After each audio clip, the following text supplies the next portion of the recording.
ফয়সাল, হ্যাঁ, তোমার সকল দরবারে কি আসছে? দরবার শুরু করতে পারি? আমার লোকজন আসছে, আমি দরবারে কাজ আরম্ভ।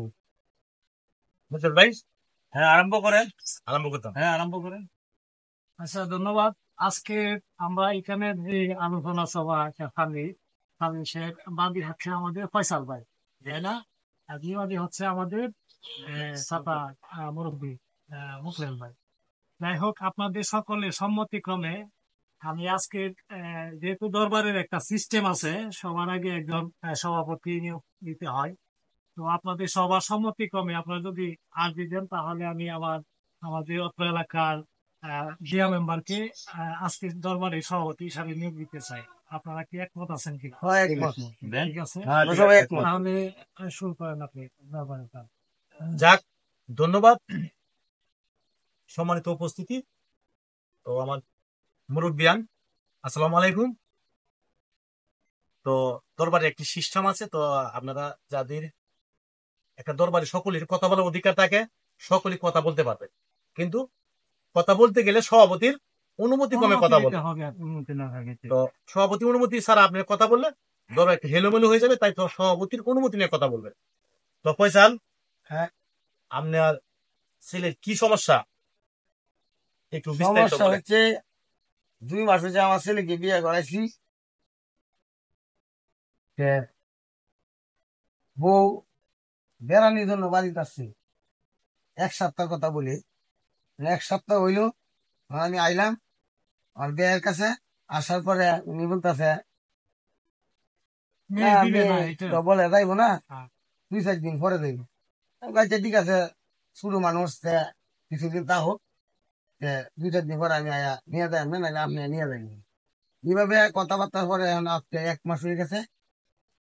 মেয়ে নাকি আমার বাড়িতে যাইতো না, আমার ছেলের সংসার করতো না।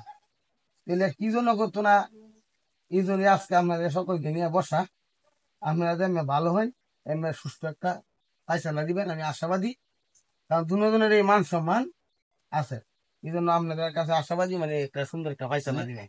মেম্বার সাহেব, আমি একটা কথা বলি। হ্যাঁ, কথা বলতে গিয়ে এই যে তার ছেলের জন্য এই যে এত কিছু চেষ্টা করতেছে, আমি নিজেও আসছি, কিন্তু উনি ওনার মেয়েরে দিতেছে না। আচ্ছা, দাঁড়ান বড় ভাই, এখানে একটা কথা আছে। যেহেতু দরবারের একটা সিস্টেম আছে, আমরা বাদী পক্ষে স্টেটমেন্ট নিলাম।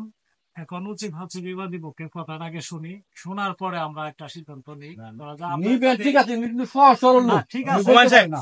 আপনার যে কথাগুলো আমরা শুনবো, অবশ্যই আগে বিবাদীর স্টেটমেন্ট গুলো আমরা শুনি, শোনার পরে আপনাকে সুযোগ দেওয়া হবে কথা বলার। হুমায়ুন সাহেব, সোহাগ আজকে দরবারে সুন্দর মতামত দিছে।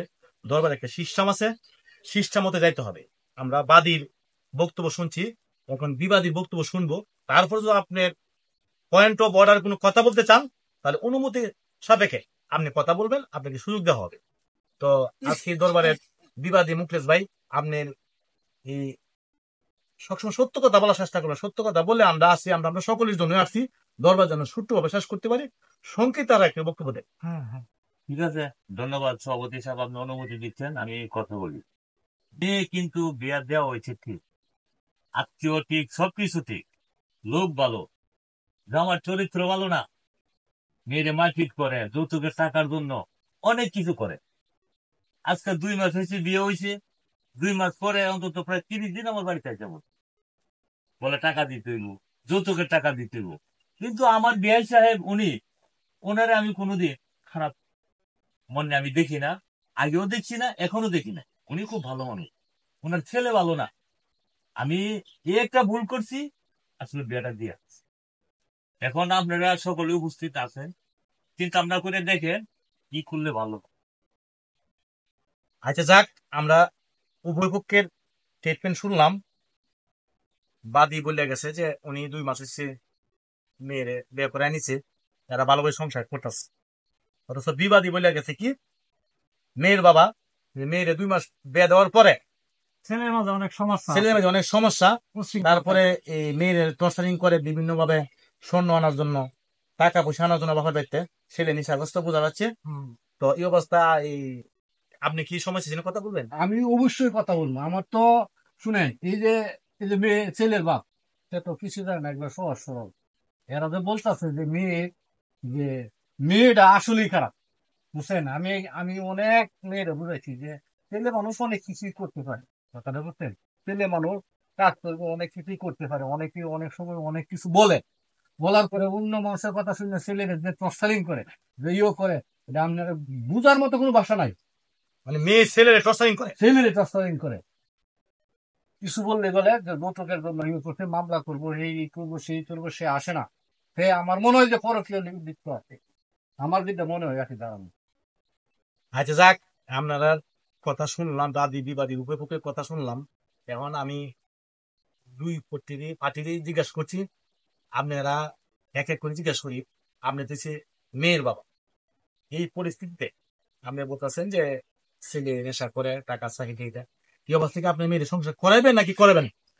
সভাপতি সাহেব, কিন্তু এদের যে ছেলের যে আচার আচরণ, এটা কিছুতেই সম্ভব না। আমার মনে হয় ওইটা শেষ করে দিলে মনে ভালো হয়। আমি চাই না দ্বিতীয়বার একটা মেয়ে মানুষ নিয়ে একটা গ্যাঞ্জাম করি। বাড়িতে দরবারি, এই যে সভাপতি সাহেব, আমরা একটু চিন্তা ভাবনা করে দেয় যে দরবারি একজন লোক যে বললো মেয়ের চরিত্র ভালো না, উনি মেয়ের চরিত্র সম্পর্কে কি জানে, কি বুঝে? চরিত্রের সম্পর্কে বলবো ছেলের বাবা, ছেলে উনি কথা বলবো কেন? না, উনি হয়তো কোনো তথ্য পাইছে, তথ্য অনুযায়ী হয়তো কথা বলছে। আপনি তো বিবাদী, আপনি হয়েছে আপনার প্রশ্ন করছি, আপনি দরবারে কি বললো এটা আপনি দেখার বিষয় না। আপনি হয়েছে আপনার কি অবস্থা, আপনি মেয়ে কি সংসার করাবেন ছিলেন না করাইতেন না, এটা হা হতো বা না বলে। না না না সভাপতি সাহেব, এটা শেষ করে দেন, এই মেয়ে আমি দিব না। আচ্ছা ঠিক আছে, আপনি একটু চুপ করেন। আচ্ছা, আমার একটা কথা আছে মেম্বার সাহেব, আমার কথা হইলো, আমরা কিন্তু মেয়ে নিয়ে যাব, এই জন্যই কিন্তু আসছি। আমাদের ভিতরে কিন্তু কোনো ঝামেলা নাই, ওনারা মেয়ে নিব না, অবশ্যই তাদের ভিতরে ঝামেলা আছে। তারা এই যে দেখছে যে ছেলে বাচ্চা এই যে না খাইতে খাইতে দেখছে কি অবস্থা, চিন্তা করতে করতে ছেলেরা মনে করেন কাজে থাকে, সারাদিন কাজ করে, ছেলেরা মনে করেন খুব কষ্টে আছে। হ্যাঁ হ্যাঁ, ছেলেটা খুব কষ্টে আছে, এই যে ওনারা বলতেছে মেয়েরে খাওয়াবো না, এটা একটা চক্রান্ত। চক্রান্ত, এটা একটা চক্রান্ত তাদের যৌতুকের জন্য, বুঝছেন, যৌতুক দেওয়ার জন্য বিয়া দিচ্ছে। বিয়া দেওয়ার পরে 1 মাস 2 মাস পরে কয় কি যে আমরা সংসার করবো, যে টাকা দেওয়ার জন্য। ছেলের বাবার তো টাকা নাই, আর তো পরিশ্রম করে কাজ রোজগার করে খায়। আচ্ছা আপনি একটু চুপ করেন, এই আপনার কথা শুনলাম। এই আমি আজকে বাদী ছেলের বাবাকে জিজ্ঞেস করতেছি, আপনি কি অবস্থা। আপনি বলতেছেন আপনি মেয়ে বিয়ে করানোর পরে এই মেয়ে নাকি আপনার ছেলের টর্চারিং করে, বিভিন্ন ভাবে হেনস্থা করে। আর এরা বলতেছে আপনার ছেলে যাতে হেনস্থা করে বা যৌতুকের টাকা চায়, অথচ আপনারা বলতেছেন উল্টা। তাহলে আমরা এই অবস্থা বুঝতে পারছি যে এই মেয়ের বাপ যদি বলেছে আপনার কাছে ছেলে মেয়ে আর দিবে না, সংসার করাবে না, আর আপনারা কি এই মেয়ে লইয়া সংসার করবেন না শেষ করে দিবেন? আমরা তো অবশ্যই করবো, আমরা তো অবশ্যই করবো, আমরা তো নেওয়ার জন্য। আচ্ছা, আপনি মেয়ের বাবার মুখ থেকে, ছেলের বাবার মুখ থেকে। সভাপতি সাহেব, এখানে এক পক্ষে যেহেতু নেওয়ার মন মানসিকতা আছে, তাইলে মেয়ের বাবার পক্ষকে আমি একটা রিকোয়েস্ট করব যে যেহেতু মেয়ে হয়ে জন্ম নিয়েছে, আপনার সর্বোচ্চ মন মানসিকতা, মেন্টালিটি এমন থাকতে হবে ছাড় দেওয়া। দেখেন, একটা মেয়ে কিন্তু স্বামীর সংসার অনেক কিছু, সর্বোচ্চ জায়গা যেটা। তো যেহেতু ছেলের পক্ষের এরা নিতে আগ্রহ জানাইছে, আপনি একটু যদি স্যাক্রিফাইস করতেন তাহলে হয়তো এই সংসারটা টিকে যেত আর কি। দেখেন, এরপর আপনি একটু চিন্তা ভাবনা করে দেখেন, আপনি চাইলে আরো একটা সময় নিতে পারেন, যেহেতু সুযোগ আছে। আর যদি মনে করেন যে না, আজকে এখানে ফাইনাল শেষ করে দিবেন, তাহলে আমাদের সব আছে, এই দেখে বলেন। এখন তো দরবারে অনেক কথা শুনলাম, এখন আপনি শেষ একটা কথা বলেন, এই অবস্থা কি আপনি কি করবেন? না, এটা কিছুতেই সম্ভব না। এই ছেলের ভাত খাওয়ানি কিছুতেই সম্ভব না। এরপরে দেখেন 5 লক্ষ টাকার কাবিন, 50,000 টাকা উসল দিছে। এটা আমরা সভাপতি সাহেব, আপনি একটু চিন্তা ভাবনা করে দেখেন কি করলে ভালো হয়, আমি আপনার উপর দিয়ে দিলাম। তবু জামাটা শেষ করে দেয়। আচ্ছা যাক, বুঝতে পারি যেহেতু এলার মেয়েরে ভাত খাওয়াইবই না, তারপরও একটা সংসার ভাঙা ভালো না। আমরা মানুষ গড়ার কারিগর, আমরা প্রতিদিন এই ধরনের মানুষের সমস্যা দূর করি। তো একটা সংসার ভাঙা ভালো না, সংসার ভাঙার পক্ষে কেউ নাই। তো আজকে যেহেতু আপনি বলতেছেন আপনি মেয়ের সংসার করে সম্ভব হয় না, তারপর আজকে আমরা তো এটা শেষ করা সম্ভব না, যে দীর্ঘ সময় হয়ে গেছে, আজকে আর সময় নাই। তো পরবর্তী একটা তারিখ নির্ধারণ করিয়া আমরা বসবো। তো এর ভিতরে আপনারা 10 দিন সময় দিলাম, মেয়ের বাপেরও সময় দিলাম, ছেলের বাপেরও সময় দিলাম। আপনারা আরেকটু চিন্তা ভাবনা করে পরামর্শ দেখেন, করুন। পরামর্শ করে সংসার ভাঙ্গা ভালো না। যদি আল্লাহ তাআলা রহমত হয়, এমন হইতারে এক ওসিল্লা বের দিন কাজে আসছে বেয়া ভাঙ্গা দেন, তারপরে কিন্তু সংশোধন হয়ে যায়।